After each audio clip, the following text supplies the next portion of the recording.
Bon, on va y aller là, alors un peu de silence. Surtout pour que les gens qui regardent sur Internet n'aient pas un brouhaha de fond. Donc essayez de garder le silence. Pour vous aussi d'ailleurs, hein, surtout pour vous. C'est un concours, pensez surtout à vous et on sera mieux dans le calme. Alors, donc on va commencer par le dossier numéro 1 et par la première question. On va faire très original. Donc, le sujet, il est très court, donc je vous le lis. Vous avez prescrit une endoscopie digestive haute à un homme de 61 ans, alcoolo-tabagique, dans le cadre du bilan pré-thérapeutique d'un épithélioma de l'amygdale palatine gauche.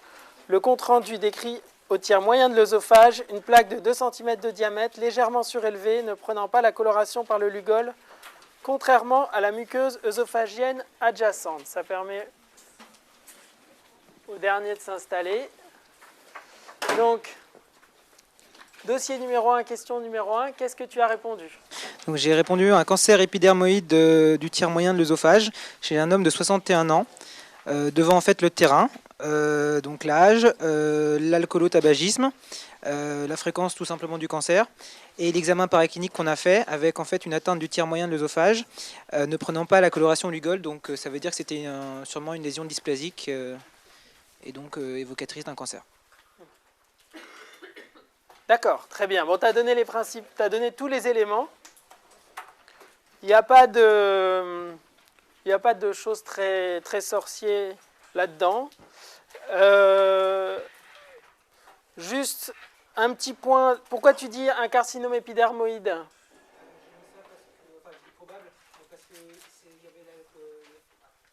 Parce qu'il y avait donc le terrain, surtout alcoolo-tabagisme. Voilà, c'est sur surtout le terrain. pour ça. Parce qu'il peut aussi y avoir des adénocarcinomes dans l'œsophage, je vous rappelle. Les adénocarcinomes, c'est plutôt dans la partie inférieure de l'œsophage et c'est plutôt dans un contexte de reflux gastro-œsophagien et éventuellement sur un EBO. Pourquoi vous faites passer le truc comme ça? Pourquoi vous passez le micro comme ça? Parce que vous ne voulez pas répondre aux questions, c'est ça? Non. Ah non, normalement on ne fait pas ça. Et vous, en plus, ce n'est pas des questions super difficiles. Et l'intérêt justement en conf, si c'est en répondant à des questions et éventuellement en disant des bêtises en conf que vous ne direz pas des bêtises le jour de l'examen. Prends le micro s'il te plaît. Et pourquoi ce ne serait pas une lésion précancéreuse, juste qui ne prendrait pas le lugol? Pourquoi tout de suite un carcinome? Pourquoi? Parce que déjà elle fait 2 cm, ce qui quand même commence à être une taille assez importante. Qu'on a plus de chances de tomber quand même sur un adénocarcinome que sur une lésion précancéreuse. Par argument de fréquence, on tombe quand même plus souvent devant des lésions qui sont déjà cancéreuses. Et de toutes les façons, il faut toujours mieux évoquer les hypothèses les plus graves qui nécessitent la prise en charge la plus rapide et la plus complète. Et alors si on décrit aussi... sur la taille, 2 cm c'est quand même grand pour une lésion prénéoplasique, mais je suis d'accord avec toi que ça peut être ça. Mais de toute façon, tu ne peux pas faire la différence à ce stade-là sans les biopsies. Donc on te demande ton diagnostic que tu privilégies et c'est toujours mieux de donner un diagnostic un peu clair et pas trop finassé, tu vois. C'est pas... À l'internat, je ne sais plus comment ça s'appelle maintenant, c'est le... vous me comprenez, c'est le plus important. Il ne faut pas trop faire dans la finesse, quoi. Hein. Il vaut mieux y aller dans les trucs bien classiques, bien carrés. Vous imaginez qu'on va pas vous faire un sujet sur une lésion prénéoplasique. Oui, ça peut arriver, mais c'est quand même beaucoup moins probable. Hein. Donc il vaut mieux pas trop chercher des complications. Voilà. Moi je ne veux pas forcer les gens à répondre, mais je vous le conseille. Je trouve que c'est mieux quand on va en conf de répondre, parce que c'est comme ça que ça rentre. Mais vous faites ce que vous voulez. Bon, alors, la personne suivante. Alors, qu'a dû faire l'endoscopiste au niveau de la lésion? Quelles autres lésions a-t-il du tout particulièrement recherché. Ah si, juste, je voulais juste vous dire un petit truc sur le Lugol, très rapide. On dit que c'est un colorant vital. Pourquoi? Parce qu'il est capté activement par les cellules de l'épithélium malpigien. Donc quand il n'y a plus d'épithélium malpigien différencié, il n'y a plus, de captation du colorant. C'est pour ça qu'on dit que c'est un colorant vital, parce qu'il est capté de façon active par les cellules. Vas-y, à toi. Donc au niveau de la lésion, il a dû faire un schéma daté, puis une biopsie et un envoi en anapath. D'accord. Les schémas, on n'en fait pas tellement en endoscopie digestive. Il n'a pas fait de schéma, à mon avis. Par contre, les biopsies, je suis d'accord. D'accord. Et Alors, sur les biopsies, il en fait une, il en fait deux, plusieurs, multiples. Vaut mieux bien insister sur le fait qu'il y en a plusieurs quand on recherche. Quand on veut faire un diagnostic de cancer, il vaut mieux se donner le maximum de chances, donc, mais bien multiples les biopsies. Ouais, vas-y, continue. pour les autres lésions, il a dû faire regarder tout l'œsophage pour rechercher d'autres lésions œsophagiennes. Regarder Quel type de lésion est précancéreuse ou cancéreuse. Voilà, parce qu'il peut y avoir des lésions synchrones. Il a dû regarder au niveau de la cavité buccale, tout ce qui est larynx, pharynx, au niveau Non, de l'arbre en trachée. endoscopie, on regarde pas ça. Il faut pas. On peut voir des choses, mais c'est pas un examen fait pour faire ça. Donc, vaut mieux pas mettre ça. C'est pas un examen pour regarder ça.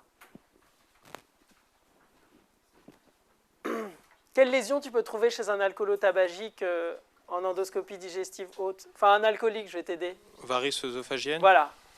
Et d'une façon générale, des signes. d'hypertension portale. Voilà, des signes d'hypertension portale. Ça sera important parce que ça fera partie, on va le voir plus tard, du bilan du terrain. Et il manque encore quelque chose. Est-ce que quelqu'un a une idée? Enfin, vous avez pris la correction ou pas? Non, bah c'est très bien. Alors, est-ce que quelqu'un a une idée? Je préfère ça. Oui? Prends le micro.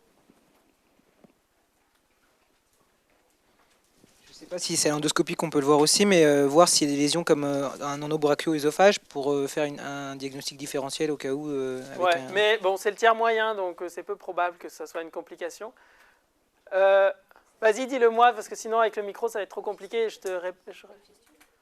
Une fistule, ça ne se voit pas bien en endoscopie, parce que l'orifice, en général, il est tout petit. Donc, tu ne pourras pas le voir là-dessus. Recherche d'ulcère. D'une sténose, ben oui, c'est-à-dire que oui, sténose, s'il y a une sténose, oui, il le verra, il ne pourra pas passer. Non, on ne va pas y passer 3 heures parce que ce n'est pas fondamental, mais il va mesurer où se trouve la lésion. Enfin, quand je dis que ce n'est pas fondamental, si c'est important quand même, parce que la hauteur de la lésion va permettre de déterminer s'il y a un risque d'atteinte bronchique, si la lésion se trouve au-dessus ou en dessous de l'éperon trachéal. OK ? Et le bilan d'extension, il n'est pas le même. Pour distinguer le tiers inférieur du tiers moyen, tiers supérieur. Question suivante.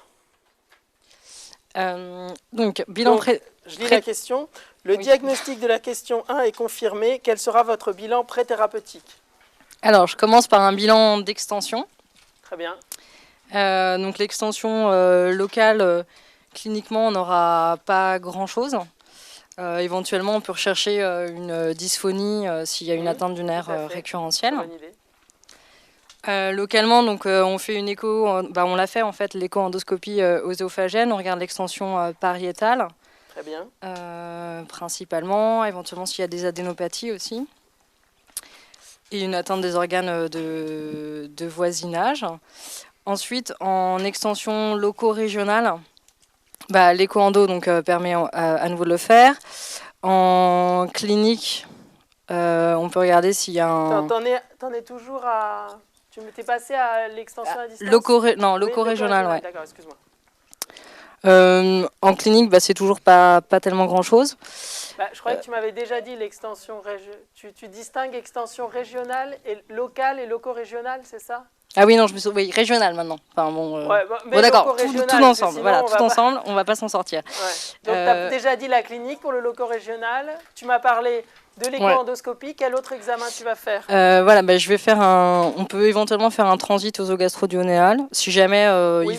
il refuse l'écho. Bon, il a pas refusé, mais bon, si jamais il l'a Non, mais le refusé. transit œsogastro-duodénal, tu n'as pas besoin de rajouter si jamais il refuse. Les chirurgiens aiment bien ça parce que ça permet de bien visualiser exactement où se trouve la lésion. C'est très visuel comme examen. Et les chirurgiens, ils aiment bien avoir un transit. Donc, D'accord. On fait aussi moi je mettrais plutôt donc à distance maintenant. Donc la clinique, on recherche s'il n'y a pas une hépatomégalie, une carcinose péritonéale avec des nodules péritonéaux, soit palpables en abdominal, soit palpables au toucher en quoi? rectal. Palpable en quoi, pardon? En abdominal. Enfin, voilà. Non, tu peux Sinon, pas. OTR. C'est rare. C'est très rare que tu palpes des nodules de carcinose à la palpation. Je ne sais même pas si c'est possible. Comment tu recherches cliniquement des au nodules toucher de rectal. carcinose? Toucher rectal, voilà, très bien. On regarde s'il y a un ganglion de Troisier. Ouais.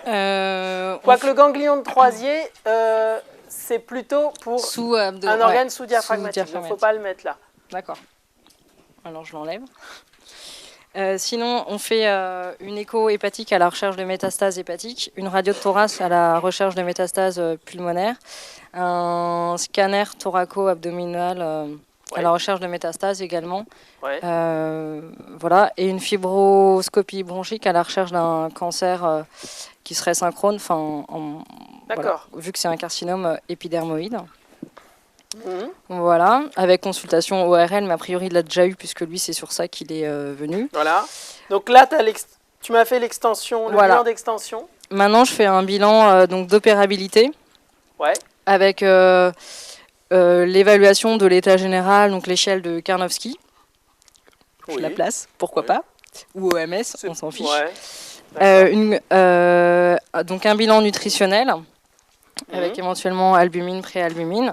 Une consultation stomato, et si besoin prise en charge. Alors juste, je réagis au fur et à mesure parce qu'il y a tellement de choses. Après, albumine, ça suffit pour le bilan nutritionnel. D'accord, albumine seule.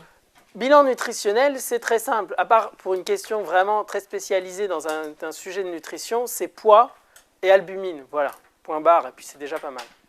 Vas-y, continue. Donc une consultation anesthésique. Et puis réaliser donc un bilan aussi, donc avec la numération formule sanguine et les plaquettes, le groupe Rhésus-RAI, l'hémostase avec TPTCA. Là, tu rentres trop dans les détails, je pense. Ah bon, d'accord. Je pense qu'il faut... donc, là, tu fais quand même un bilan du terrain. Cardio-respi. Il faut dire les gros...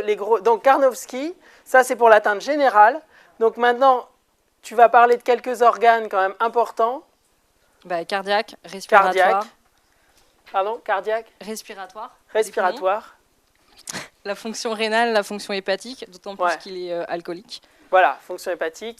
Voilà, je pense que j'ai fait le tour de ce que moi j'avais écrit. Alors, c'est bien. Déjà, tu as respecté le plan. Ça, c'est une question super bateau que vous risquez toujours d'avoir. C'est-à-dire que c'est dans cancéro. C'est le bilan le bilan d'une tumeur. C'est toujours pareil. Donc, il y a déjà deux grands domaines que tu as très bien fait. C'est le bilan d'extension et le bilan d'opérabilité. Dans le bilan d'extension, il y a toujours loco-régional et à distance. Et dans le bilan d'opérabilité, il y a toujours l'état général et des atteintes d'organes. Alors, il faut toujours parler de l'état cardio-respiratoire à cause du risque anesthésique. Mais chez un alcoolotabagique, il faut parler aussi du foie. Donc, en gros, globalement, c'était bien. Juste une chose, tu aurais dû mettre l'endoscopie trachéobronchique dans le bilan d'extension loco-régional. Parce que c'est du tiers moyen, donc tu as un risque d'envahissement de fistules, comme quelqu'un en avait parlé, de fistules œsotrachéales. Et à ce moment-là, la bronchoscopie doit être systématique. Parce que ce n'est pas justement la fistule, on ne la voit pas à la fibrodigestive, on la voit à l'endoscopie bronchique. Voilà. Alors, oui. Moi j'ai vu que l'écho-endoscopie, on la faisait que s'il n'y avait pas, par exemple, de métastases sur le scanner, c'était pour les tumeurs superficielles. Alors est-ce qu'on le met systématiquement quand on nous demande le bilan thérapeutique ou est-ce qu'on précise? L'indication exacte de l'écho-endoscopie, ça dépend des pratiques de chacun. Je pense que vaut mieux la mettre. Hein, tu veux dire que quand on voit sur le scanner une extension locorégionale importante, oui, mais si tu veux, je pense que ça, en pratique, c'est ce qu'on va faire. Mais je pense que c'est quand on te pose la question comme ça, il vaut mieux la marquer parce que ça fait partie du bilan d'extension. C'est sûr que si on voit que c'est tout envahi sur le scanner, ça ne va pas apporter grand-chose. Alors, d'autres questions? Alors, question numéro 4. Alors, le traitement optimal de la lésion, donc j'ai mis après réunion de concertation multidisciplinaire, un traitement chirurgical avec examen anapathe extemporané de la pièce opératoire, sevrage alcoolotabagique, et voilà. Alors, donc il y a un truc qui est très bien et que j'ai pas mis, c'est de toujours dans un sujet de cancéro de parler de la concertation multidisciplinaire. Ça, si vous avez un sujet de cancéro, essayez de le caser quelque part. Là, je ne l'ai pas fait, mais vous pouvez le rajouter dans la correction. Par contre, l'extemporané, ça n'a aucun intérêt si ça a déjà été prouvé en préopératoire. Hein. L'anapathe, il va t'appeler pour t'injurier hein, si tu lui envoies une extemporanée pendant que... Et pour savoir si on est en marge saine ou... Oui, ah oui. Oui, mais alors là, il faut le préciser. Examen extemporané des marges. Hein. Je ne sais pas, tu ne l'avais pas précisé, je crois. Non, il faut bien le préciser, sinon on ne comprend pas trop ce que tu veux dire. Est-ce que tu m'as parlé de curage ganglionnaire? Non. Donc ça aussi, c'est une question de cancéro. Toujours quand on parle d'une opération chirurgicale en cancérologie, vous mettez curage ganglionnaire. Alors, si vous avez le temps pour chaque tumeur d'apprendre les curages ganglionnaires de chaque tumeur, tant mieux. Mais je ne pense pas que ce soit indispensable. Et ce qu'il faut marquer sur la réponse, c'est avec curage ganglionnaire. Hein. Voilà. Donc, par contre, tu ne m'as pas parlé des complications. Alors juste, excuse-moi parce que c'est dans la première partie de la question. Des fois, on peut discuter une chimiothérapie néoadjuvante. Ça, c'est assez spécialisé. On ne vous demandera pas de vous préciser, de vous prononcer là-dessus, mais quand vous avez entendu parler dans certaines questions, c'est particulièrement important pour le cancer du rectum, par exemple, de traitement à faire avant l'intervention, c'est bien d'en parler. Vas-y, continue.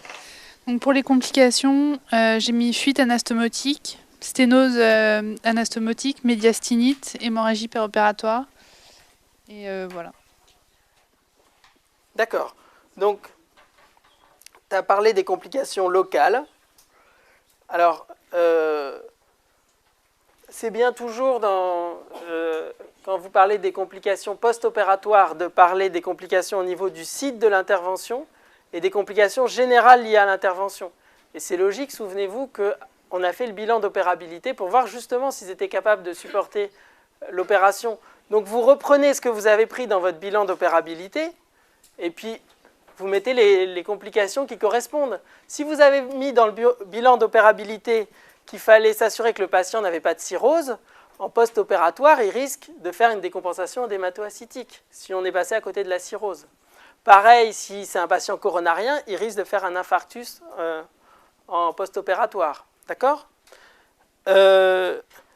Pour l'œsophage, il y a quelque chose de très important, c'est de savoir que les interventions sur l'œsophage, les complications, elles touchent quel organe avant tout? Les complications post-opératoires de l'œsophage? Pardon? Poumon, très bien. Donc ça, vous gardez ça dans un coin de votre tête aussi. Quand on opère l'œsophage, les complications, elles risquent de survenir au niveau pulmonaire. Voilà. Donc je ne les redétaille pas, vous verrez, tu as dit les principales au niveau local. Les complications pulmonaires, je les ai un peu détaillées, mais vous lirez dans la correction. Ça fait un peu catalogue, donc ce n'est pas forcément passionnant à énumérer. Alors, la question suivante. Alors, j'ai la question. Alors que le patient est hospitalisé pour son bilan, vous l'entendez parler vivement tout seul dans sa chambre. Quand vous lui demandez des explications, il vous répond visiblement très agité. Vous n'avez vraiment rien à foutre. Je vous passe, quoi. Quel diagnostic suspectez-vous? Quel sera votre traitement? Un délirium très mince. Ouais, très bien. Donc le traitement, c'est traitement du délirium très mince et sevrage thérapeutique en alcool. Hydratation. J'ai pas compris ta phrase, tu peux répéter s'il te plaît? Donc le traitement du délirium très mince et un sevrage thérapeutique en alcool. Tu veux dire que le traitement du délirium très mince, c'est un sevrage thérapeutique en alcool? Non, non. Que le traitement, c'est le traitement du délirium très mince et le sevrage thérapeutique. Non? Ou alors c'est le même traitement? Non, c'est de toute façon, le traitement du délirium très mince, c'est une complication du sevrage. Ouais. Donc, tu ne peux pas mettre le sevrage dans le traitement du délirium très mince, c'est pas logique. Bon, c'est un détail, vas-y, continue. Donc, hydratation, benzodiazépine, vitaminothérapie, B1, B6, PP. D'accord. Alors juste, excuse-moi, je t'interromps au fur et à mesure. Dans ce que tu m'as cité là, c'est quoi le plus important? Non. Non. Non, c'est pas le traitement. C'est dû à une déshydratation, le délirium très mince?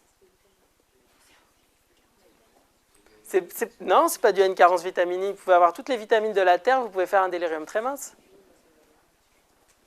Bah, de toute façon, tu as dit 3 choses. Et alors, vous avez dit 2 choses, j'ai dit non, donc c'est la 3e chose.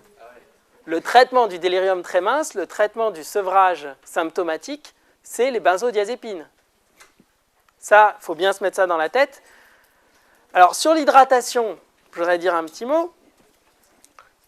L'hyperhydratation, on n'a jamais, je ne sais pas d'où c'est sorti, que l'hyperhydratation, c'était le traitement du délirium très mince. C'est vrai que le patient qui a un délirium très mince risque d'être déshydraté. Ce n'est pas contre toi, hein, c'est quelque chose qu'on lit souvent et qu'on entend souvent. Donc, il risque d'être déshydraté. Pourquoi? Parce qu'il est confus. Quand on est confus, on est agité, il transpire beaucoup, il pense peut-être plus tellement à boire, donc il peut se déshydrater. Mais la déshydratation est une complication du délirium très mince qu'il faut détecter, éventuellement traiter si elle existe. Mais tu peux avoir un DT et être parfaitement hydraté. Donc la base du traitement, c'est les benzodiazépines. Alors c'est vrai que c'est quelque chose dont on a l'habitude, surtout en France, d'hyperhydrater les patients qui font un délirium très mince.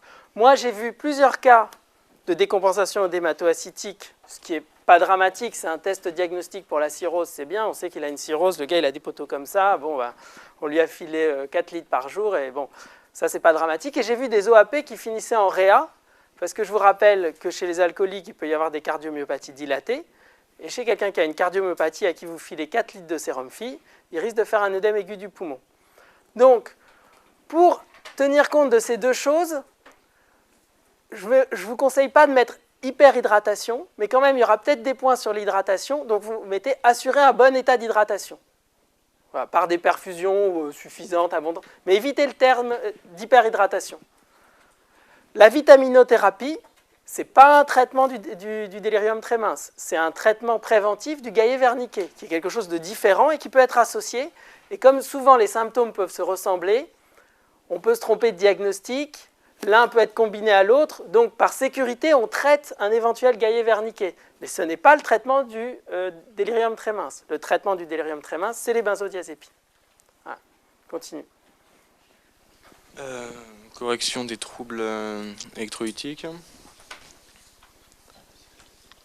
Et puis ensuite, donc, dans le sevrage, on peut donner de la camprosate. D'accord, mais bon, ça sera... Alors c'est vrai qu'il peut toujours y avoir une ambiguïté quand on demande quel est votre traitement. Est-ce que c'est le traitement, on parle que du traitement de l'épisode actuel ou d'après? Moi, dans ma correction, je parle que du traitement du délirium très mince, mais c'est évident que derrière, il faudra prendre en charge... Enfin, ça, c'était assez évident que c'est surtout le délirium très mince. Alors, toujours dans ce genre de questions et dans les questions thérapeutiques, n'oubliez pas la mise en condition des patients. Alors bon, là, il est déjà hospitalisé, donc il n'y a pas besoin de dire où on l'hospitalise.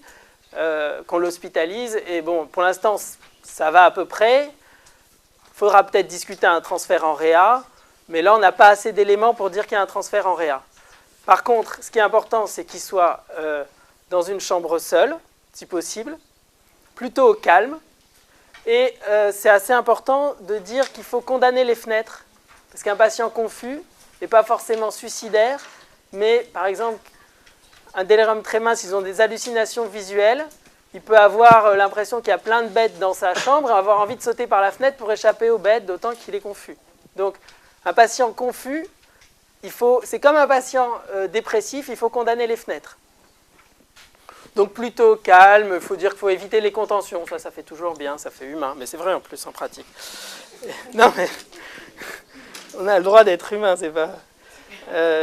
c'est même recommandé. Hein. Alors, donc la vitaminothérapie, est-ce que tu as détaillé les vitamines que tu donnais? Il a dit B1? Ouais, c'est la plus importante. Hein. Voilà. Bon, là, c'est une question de traitement. N'oubliez pas la surveillance. Les paramètres de surveillance, hein, toujours. Donc là, bon, je ne vais pas les détailler. Vous les verrez en lisant la correction, parce que sinon, là aussi, ça va être fastidieux. Ce qui est bien dans la surveillance, c'est de distinguer, c'est un petit truc que je vous donne, de distinguer la surveillance infirmière de la surveillance médicale. Ça montre que vous avez bien les idées en tête et vous voyez bien qui fait quoi et ça concrétise un peu votre question. C'est un examen neuro, c'est dans la... par exemple, là j'ai mis examen neuro 2 fois par jour minimum. Ça c'est dans la surveillance médicale et les constantes c'est dans la surveillance infirmière. Ça classe un peu les choses. Ok. Des questions sur ce cas clinique? Alors juste pour vous dire que dans le délirium tremens, la partie surveillance est très importante parce que c'est là-dessus que tu vas régler tes doses de Valium. Il n'y a pas une dose de Valium pour le délirium tremens qui ira à tout le monde. Des repères pour les doses de Valium dans le DT. Quand il commence à y avoir des symptômes marqués, on fait toutes les 4 heures. Et quand il y a des signes de gravité, on peut faire toutes les heures. Quand vraiment il commence à être agité, à avoir des hallucinations, des choses comme ça, on peut partir toutes les heures. L'important, de toutes les façons, c'est de réévaluer vos patients et d'adapter en fonction de l'évolution et de la réponse au traitement. Ok, donc pas de questions ?